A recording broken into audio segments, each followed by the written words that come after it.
Hi, I'm Brigid from Kent Libraries, and today we're here at Faversham Library. Today I'm going to be reading you a story called A Song of Gladness by Michael Morpurgo and Emily Gravett. We're reading it today with kind permission from the publishers, Two Hoots.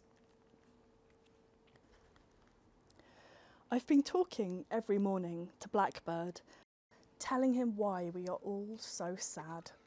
He sits on his branch and he listens. It was Blackbird's idea. He sang it out this morning at dawn from his treetop in the garden to Fox, half asleep behind the garden shed. She thought it was a good idea too. It was a wake-up call. Fox was on her feet at once and trotting through Bluebell Wood, where she barked it to deer who ran off across the stream.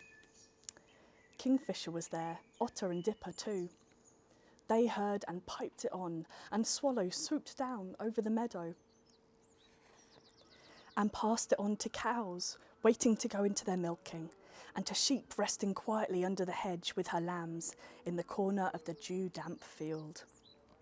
And they all agreed, bleating out to the bees already busy at their flowers, to weaving spiders and grasshoppers and scurrying mice.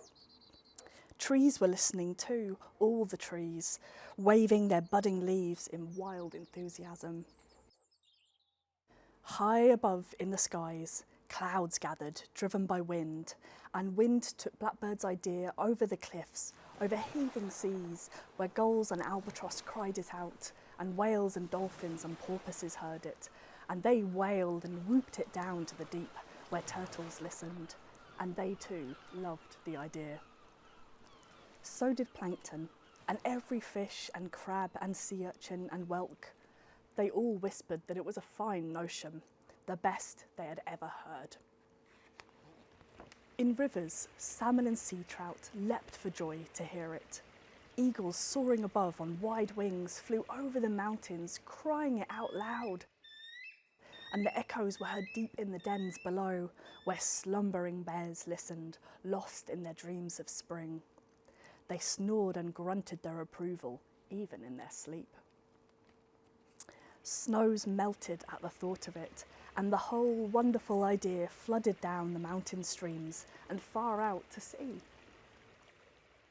where the tide took it and carried it over the sea, on curling waves to distant shores, to parched plains, where lions roared their approval, and elephants trumpeted it, leopards yawned it, water buffalo belched it, and wild dogs yelped it, and wildebeest murmured it out across the wide savanna. Then storm lifted it up over rainforests, where rain took it and poured it down on gorillas in the mists, on chimpanzees in their sleeping nests. And crocodile swished his tail in his swamp and clapped his great jaws shut, smiling at the very thought of it. Howler monkeys and gibbons echoed their calls loud all over the earth. They are that loud. And then from far up high, Sun heard it too, and shone it down over deserts where Oryx stamped her foot, impatient to be getting on with it and doing it. She loved the idea that much. Even Camel, who rarely joined in anything, thought this was the best and most beautiful idea he had ever heard. Back in the garden, Blackbird waited till everyone was ready.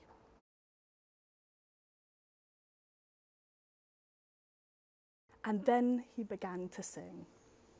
The whole carnival of animals heard him, and every living thing on this good earth joined in, until the globe echoed with the joy of it. Blackbird was very pleased. But I was still lost in sadness as I heard the earth singing around me.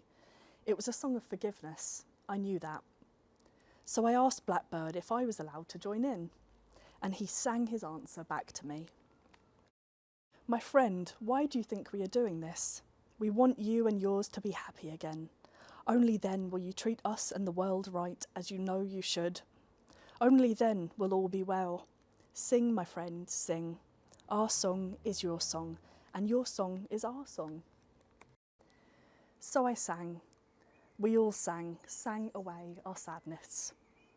In every house and flat and cottage, we clapped and sang, in every shelter and tent, in every palace and hospital and prison. And they heard, and we heard, our song of gladness echoing about us in glorious harmony across the universe.